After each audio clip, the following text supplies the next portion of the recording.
என்னை காண்பவரே, தீனம் காப்பவரே,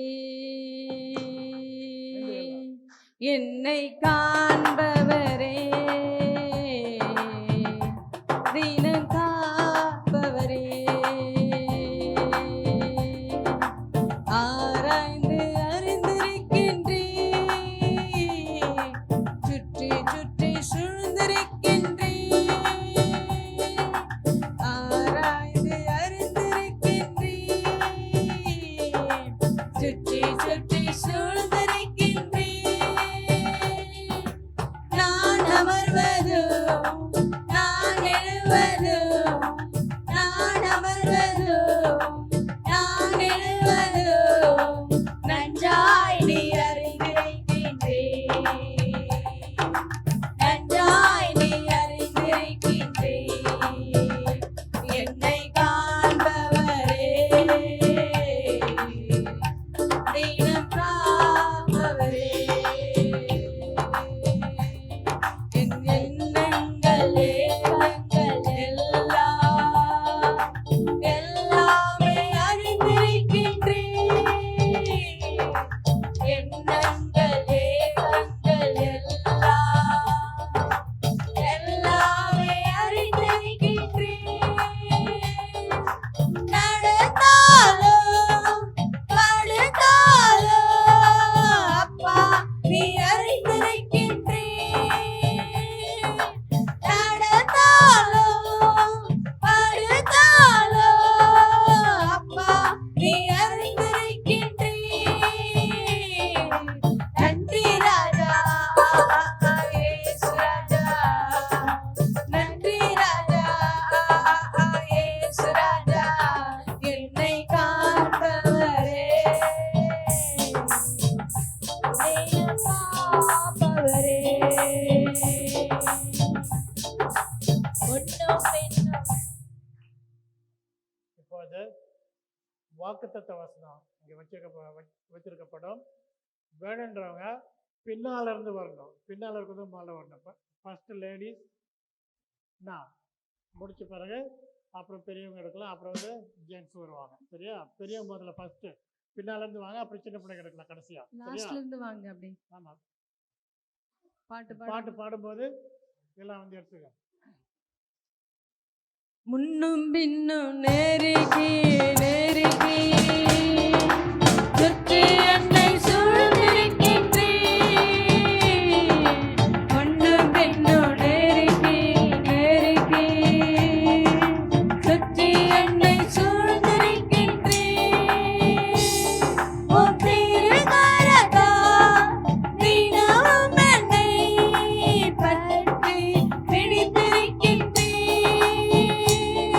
உம் திருக்கரத்தால் தினமும் என்னை பற்றி பிடித்திருக்கின்றே,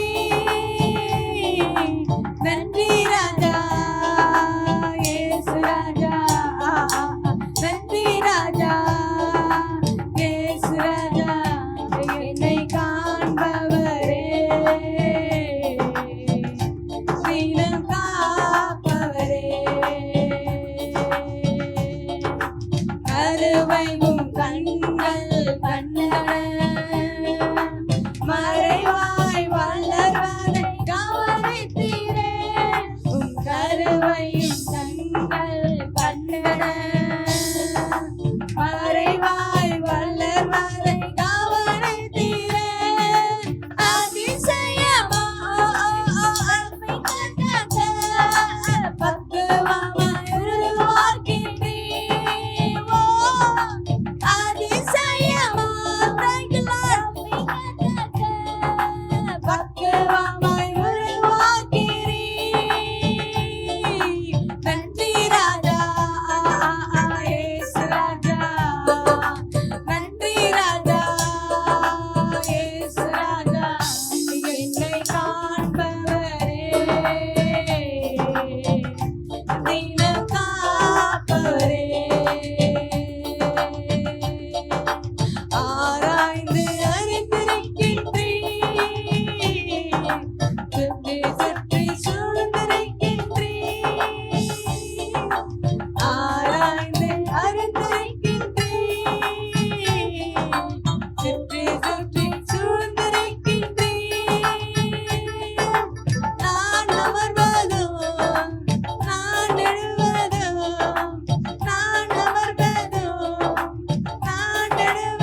ஹalleluya ஹalleluya ஹalleluya.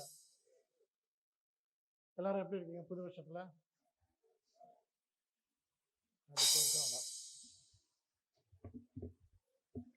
புது வருஷத்துல எல்லாரும் எப்படி இருக்கீங்க? சந்தோஷமா இருக்கீங்களா? ஆ எல்லாருக்கும் வசதி கிடைச்சதா? ஆ நான் கிடைச்சதுன்னு சொல்ல மாட்டீங்களா? தான் சொல்லுவீங்களா? ஆ ரொம்ப சந்தோஷம். எல்லாரும் உங்க வசத்தை படிச்சீங்களா? எல்லா வசனம் படிச்சீங்களா? என்னது? ஆ கேட்கல, சத்தமா சொல்ல. அப்படியே இருக்குதா? இதுல ஏதாவது வசனம் வித்தியாசமா இருக்குதா?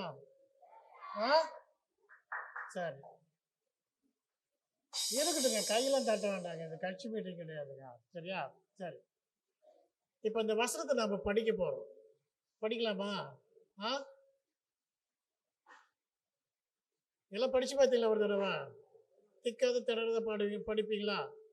சரி, ரெடி? 1 2 3 4. வருஷத்தின் துவக்கம் முதல் வருஷத்தின் முடிவு மட்டும் எப்பொழுதும் உன் தேவனாகிய கர்த்தரின் கண்கள் உன்மேல் வைக்கப்பட்டிருக்கும். 11:12. இன்னதோட வாசிக்கலாமா சத்தமா? ரெடி? 1 2 3 4. வருஷத்தின் துவக்கம் முதல் வருஷத்தின் முடிவு மட்டும் எப்பொழுதும் உன் தேவனாகிய கர்த்தரின் கண்கள் உன்மேல் வைக்கப்பட்டிருக்கும். உபாகமம் 11:12. ஹalleluya. எல்லாரும் உட்காருவோம்.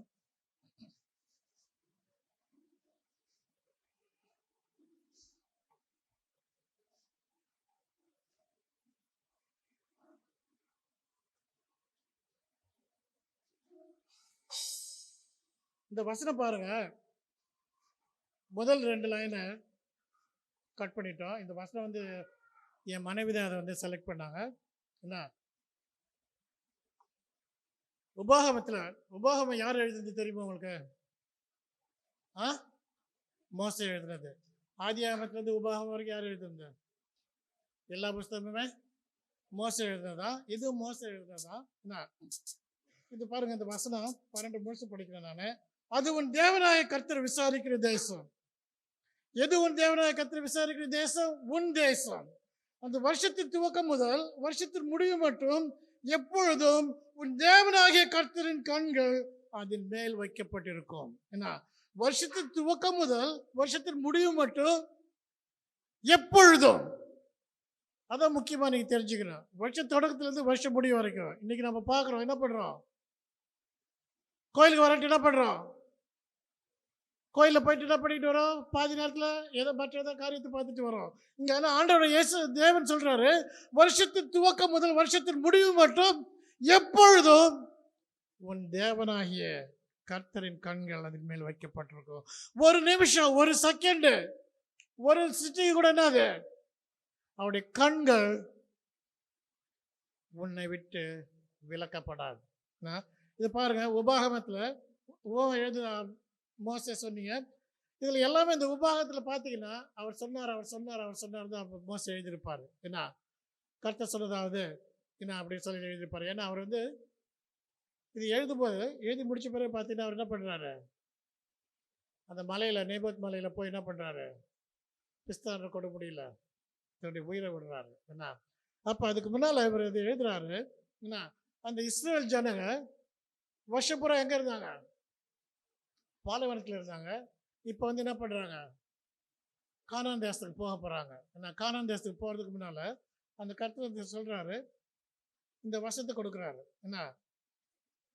வருஷத்தின் துவக்கம் முதல் வருஷத்தின் முடிவு மட்டும் எப்பொழுதும் உன் தேவனாய கர்த்தரின் கண்கள் அதன் மேல் வைக்கப்பட்டிருக்கும் அப்படின்னு. அது பார்த்தீங்கன்னாக்கா அது மட்டும் இல்லை, அவர் சொல்கிறாரு, என்ன சொல்கிறாரு? எகிப்து தேசத்தில் எப்படி இருந்தாங்க அப்படின்ட்டு. எகிப்து தேசத்தில் அவங்க என்ன பண்ணணும்? கஷ்டப்பட்டு தண்ணி பாய்ச்சணும். ஏன்னா எகிப்து தேசத்தில் வந்து ஒரே ஒரு நதி தான், நைல் நதி, நீல நதின்னு சொல்கிறது. அதுலேருந்து என்ன பண்ணணும்? அவங்க தண்ணி ஏற்ற இறைக்கணும். எவ்வளோ தூரமாக இருந்தாலும் என்ன பண்ணணும்? தண்ணி ஏற்ற இறைச்சி தான் அவங்க என்ன பண்ணணும்? பயிரிடணும். அதனால என்ன பண்ணுறாரு? சொல்கிறார் ஒரு வசனம், என்ன சொல்கிறாரு? நீ எகிப்து தேசத்துல உன் காலினால் கீரைகளுக்கு நீர் பாய்ச்சது போல அல்ல. ஏன்னா அப்ப என்ன பண்ற, வா ஏத்தம் ஓடுறான் இறங்குறான் ஓடுறான் இறங்குறான் இறங்கி ஓடி ஓடி என்ன பண்றான், அந்த தண்ணி அவருடைய வயல்களுக்கு பாய்ச்சுறான். இங்க ஆனா அவர் சொல்றாரு, ஏன்னா வருஷத்தின் துவக்கம் முதல் வருஷத்தின் முடிவு மட்டும் எப்பொழுதும் உன் தேவனாகிய கர்த்தரின் கண்கள் அது மேல் வைக்கப்பட்டிருக்கும். ஏன்னா அந்த வசனம் எடுத்துக்கிறேன் நான். உபாகமம் 11.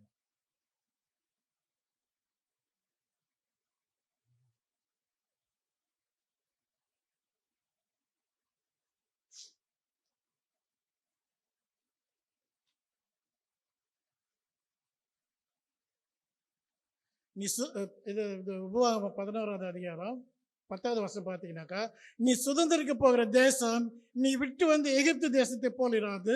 அங்கே நீ விதையை விதைத்து கீரை தோட்டத்துக்கு நீ நீர் பாய்ச்சுகிறது போல உன் காலால் நீர் பாய்ச்சி வந்தாய்.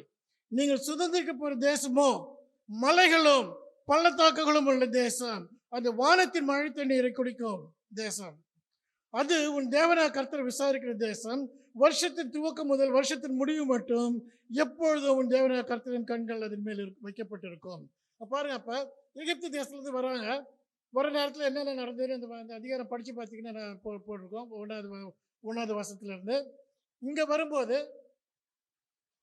ஆண்டவர் அவ்வளோ அழகாக சொல்லியிருக்கிறாரு. நீ எகிப்து தேசத்தில் இருந்த, எகிப்து தேசத்தை பற்றி நீ என்ன பண்ண, ரொம்ப பெருமையாக பீத்திக்கிட்டேன். நான் சொன்ன ஒரு 2 நாளைக்கு முன்னால் என்ன சொன்னேன், நான் எகிப்து தேசத்தில் நாங்கள் இறைச்சி சாப்பிட்டோம், கீரை சாப்பிட்டோம், வெங்காயம் சாப்பிட்டோம், பூண்டு சாப்பிட்டோம், வெள்ளரிக்காய் சாப்பிட்டோம், இங்கே ஒன்றுமே கிடைக்கல அப்படின்னு சொல்லி பெருமைப்பட்டாருங்க. ஆனால் அந்த எகிப்து தேசத்தில் ஆண்டவர்களை வைத்திருந்த போது அவர்கள் என்ன பண்ணுறவர்களாக இருந்தாங்க, எகிப்து தேசத்தின் நீல நதி தண்ணீரை ஏத்து மூலமாக வயலுக்கு பாய்ச்சலாக இருந்தாங்க. ஆனால் இங்கே பாருங்க, கானான் தேசம் சொல்லப்பட்டிருக்கிறது. கானான் தேசத்தில் இவங்க வர்றதுக்கு முன்னாலே அவருடைய கண்கள் என்ன பண்ணப்பட்டிருக்குது, கானான் தேசத்தின் மேல் வைக்கப்பட்டிருக்கிறது. கானான் தேசம் அதெல்லாம் சொல்லப்படுகின்றது பாலும் தேனும் ஓடுகின்ற ஒரு தேசம். பாலும் தேனும் ஓடுதான், தண்ணி ஓடலையாம்.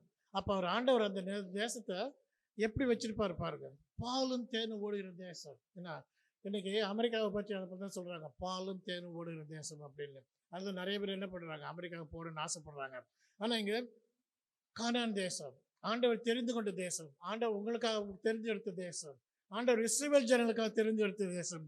ஆண்டவராக கர்த்தர் பிதாவாகிய தேவன் தன் குமாரன் பிறக்க போகிறதுக்காக எடுக்க தெரிந்தெடுத்த தேசம் அந்த தேசம். 40 நாள் அவர் உபவாசம் இருந்த அந்த தேசம். உலகம் எங்கு சுற்றி திரிந்தது, அவர் கால்நடையாக சுற்றி திரிந்தது அந்த தேசம். அந்த தேசத்தில் அவர் என்ன பண்ணப்பட்டார், உனக்காகவும் எனக்காகவும் அடிக்கப்பட்டார்.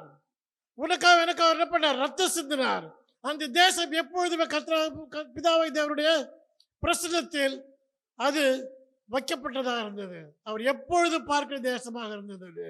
அந்த தேசத்தில் தான் இஸ்ரவேல் ஜனங்கள் நுழைந்தார்கள். இஸ்ரவேல் ஜனங்களுக்காக ஸ்பெஷலா ஆபிரகாமை கூட்டு காட்டுறாரு, ஈசாக்கை கூட்டு காட்டுறாரு, யாக்கோபை கூட்டு காட்டுறாரு, மோசேக்கு அதை தினம் சொல்றாரு,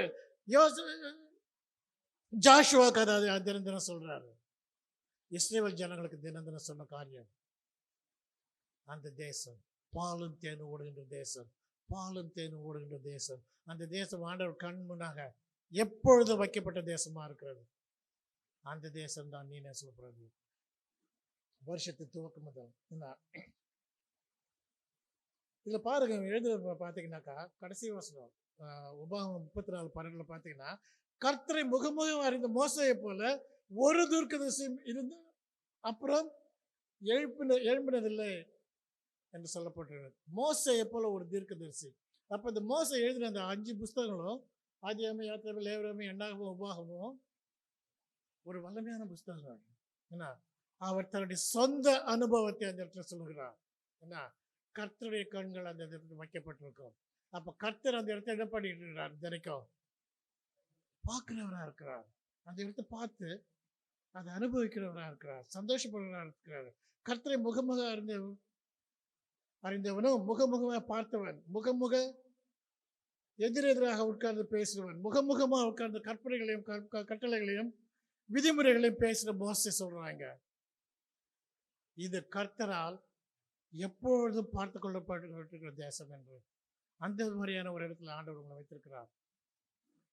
போன வருடம் பொழுதும் உங்களை திருப்திப்படுத்துகிறவராக இருக்கிறார், உங்களை ஆசீர்வதித்தவராக இருக்கிறார். இது இந்த வருஷ தொடக்கம் முதல் அவர் என்ன பண்ண போறாரு? அவருடைய கண்கள் உன்னை பார்த்துதான் இருக்க போறது. இனி நீ கைவிடப்பட்டவள் எனப்படாமலும், உன் தேசம் இனி பாழான தேசம் எனப்படாமலும், நீ எப்சிபா என்றும் உன் தேசம் பியூலா என்று சொல்லப்படும். கர்த்தர் உன்மேல் பிரியமா இருக்கிறார், உன் தேசம் வாழ்க்கைப்படும். எப்சிபானா கர்த்தர் உன்மேல் பிரியமா இருக்கிறார், பியூலானா உன் தேசம் வாழ்க்கைப்படும். ஏசாயா 62:4 சொல்லப்பட்டிருக்கிறது. கிறிஸ்துவுக்குள் பிரியமான சகோதர சகோதரிகளே, இது இந்த நாளிலே கூட நீங்கள் அனைவரும் புதிய ஆண்டில் ஆசீர்வாதத்தை பெற வேண்டும் என்று வந்திருக்கிறீர்கள். கர்த்தர் உங்களுக்கு சொல்லுகிற வசனம் இதுதான். வருஷத்தின் துவக்கம் முதல் வருஷத்தின் முடிவு மட்டும் எப்பொழுதும் உன் தேவ கர்த்தரின் கண்கள் உன்மேல் வைக்கப்பட்டிருக்கும். ஏன்னா உன்னுடைய தேசமும் நீதான், எல்லாமே நீதான் ஆண்டவருக்கு. அப்ப இன்னிலிருந்து என்ன பண்ணணும்? என்ன பண்ண போறீங்க? இந்த வருஷத்தை வச்சு என்ன பண்ண போறீங்க? ப்ரேயர் பண்ணுவீங்களா? இல்லை 4 நாள் இது பாக்கெட்டில் வச்சுட்டு 5ஆம் நாள் மனெல்லாம் குத்துதுன்னு என்ன பண்ணுவாங்க? எடுத்து டேபிள் மேலே வைப்பேன். அது அப்படியே நான் 5ஆம் நாள்லேருந்து இருக்கட்டும் அப்படியே எடுத்து வச்சுக்கலாம். சாயந்தரம் வந்து எடுத்து படிச்சுக்கலாம். காலையில் எழுந்து நேற்று படிக்கல வந்து படிச்சுக்கலாம். அப்படி திருப்பி சாயந்தரம் வந்து என்ன பண்ணுவாங்க? நேற்று படிக்கல, இன்றைக்கும் படிக்கல, நாளைக்கு நல்ல நாள் புதன்கிழமை என்ன பண்ணுவோம்? படிச்சு புதன்கிழமையும் போவோம், வியாழக்கிழமையும் போவோம். அப்படியே என்ன பண்ணுவோம்? 1ஆம் தேதி 2ஆம் தேதி தான் பாக்கெட்டில் இருக்கும் இல்லையா? சுருக்கு பையில் இருக்கும் இல்லையா? கை பையில் இருக்கும். அதுக்கப்புறம் என்ன இருக்கும்? நம்ம படிக்காத புஸ்தகத்தில் இருக்கும் இல்லையா? பள்ளிக்கூடம் போகிற பிள்ளைங்களாம் நம்ம எந்த புத்தகத்தை அடிக்கடி எடுத்து படிக்காத இருப்போமோ அதில் தான் வைப்போம். அப்போ தான் என்ன நினைப்போம்?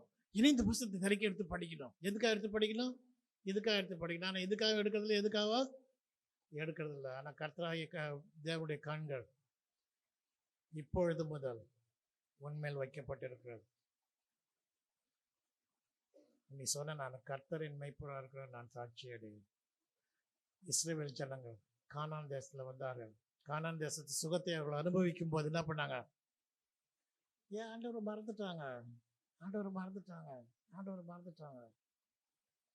இன்னைக்கு நீ சுகத்தை அனுபவிக்கும் போது, நீ ஆண்டவர்த்தோட சந்தோஷத்தை அனுபவிக்கும் போது, நீ ஆண்டவர்த்தோட சமாதானத்தை ஆசீர்வதிக்கும் அனுபவிக்கும் போது, அது போல கர்த்தர் தாராளமானவராக இருந்தால் நீயும் எப்படி இருக்கணும்?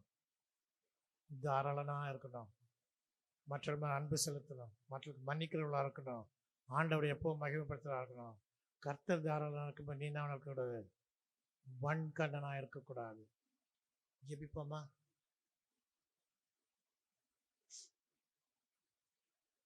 ஆராய்ந்து அறிந்திருக்கின்றே, சுற்றி சுற்றி சூழ்ந்திருக்கின்றே, ஆராய்ந்து அறிந்திருக்கின்றே, சுற்றி சுற்றி சூழ்ந்திருக்கின்றே. நான் அமர்வதோ, நான் எழுவதோ, நான் அமர்வதோ, நான் எழுவதோ, நன்றாய் நீ அறிந்திருக்கின்றே, நன்றாய் நீர் அறிந்திருக்கின்றே. ஆமாங்க. மோசே போல ஒரு தீர்க்கதரிசி, மோசையை போல கர்த்தருடைய வீட்டில் உத்தமமானவன் யாரும் இல்லை. அந்த உத்தமமானவன் இஸ்ரவேல் ஜனங்களுக்கு சொன்ன வார்த்தை இந்த வருடத்துக்கு உனக்கு வாக்குத்தத்தமாக கொடுக்கப்பட்டிருக்கு. மோசையை போல ஆண்டோட முகமுகமாக பேசணும் யாரும் இல்லை. மோசையை போல ஆண்டோட உட்கார்ந்து பேசணும் யாரும் இல்லை. அவருக்கு தரிசித்தவன் யாரும் இல்லை. கர்த்தருடைய மகிமை அந்த கூடாரத்தின் மேல வரும்போது மோசே எங்க இருந்தாலும் என்ன பண்ணுவான்? ஓடிப்போய் அந்த கூடாரத்தின் முன்னால நிற்பான். நீங்க படிச்சு பார்த்தீங்கன்னா தெரியும் பைபிள்ல. கர்த்தருடைய மகிமை அந்த கூடாரத்தின் மேல் வரும்போது பிரதான ஆசாரியன் ஆரோன் உள்ள போக மாட்டான், அவனுடைய பிள்ளைகள் உள்ள போக மாட்டாங்க. மோசே ஓடி போவான். அவ்வளவு வாஞ்சியா இருந்தவன் கொடுத்த வாக்கு இஸ்ரவேல் ஜனங்களுக்கு வருஷத்தின் தொடக்கம் முதல் வருஷத்தின் முடியும் மட்டும் எப்பொழுதுங்க, ராத்திரி கிடையாது, பகல்னு கிடையாது, மார்னிங்னு கிடையாது, நூன்னு கிடையாது, ஈவினிங்னு கிடையாது, எப்பொழுதும் கர்த்தரை எக்காலத்துல நான் வலதுபுறப்படுத்தி வைத்திருக்கிறேன் சொன்னான் தாவீது ராஜா. கர்த்தரின் கண்கள் எப்பொழுதும் இந்த நிமிடம் கொண்டு உங்களோட இருக்க போகுது.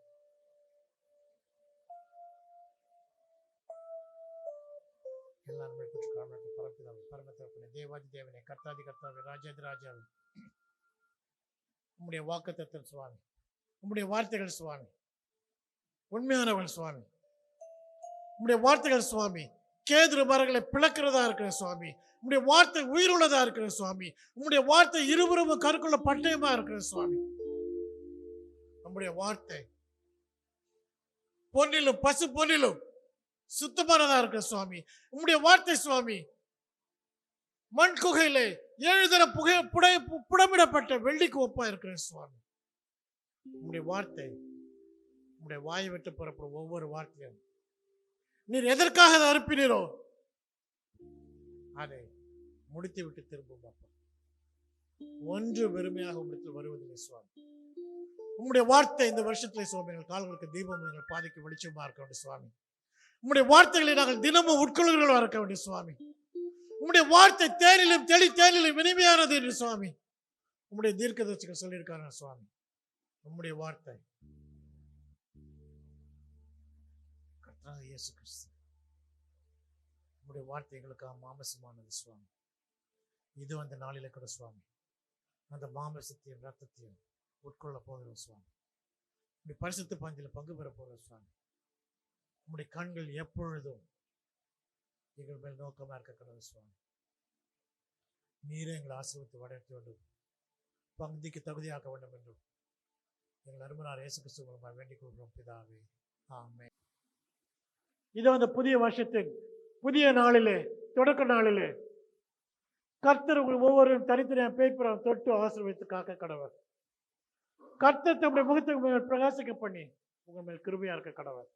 கர்த்தர் தம்முடைய முகத்தை உங்கள் மேல் பிரசன்னமாக்கி உங்களுக்கு சமாதானம், உலகம் தரக்கூடாத சமாதானம் உங்கள் தனிப்பட்ட வாழ்க்கையிலே, உங்கள் குடும்ப வாழ்க்கையிலே, உங்கள் ஊழியத்திலே, உங்கள் உத்தியோகத்திலே, உங்கள் வியாபாரத்திலே, உங்கள் போக்கிலே, உங்கள் வரத்திலே, நீங்கள் உங்கள் வீடுகளில் உட்கார்ந்து இருக்கும் போதும், படுத்திருக்கும் போதும், எழுந்திருக்கும் போதும், உங்கள் மாப்பசுகிற தொட்டிலும், எண்ணெய் கலசத்திலும், உங்கள் பேங்க் பேலன்ஸிலும் அவருடைய சமாதானமே என்றும் என்றும் சதா காலம் தங்கியிருப்பதாக.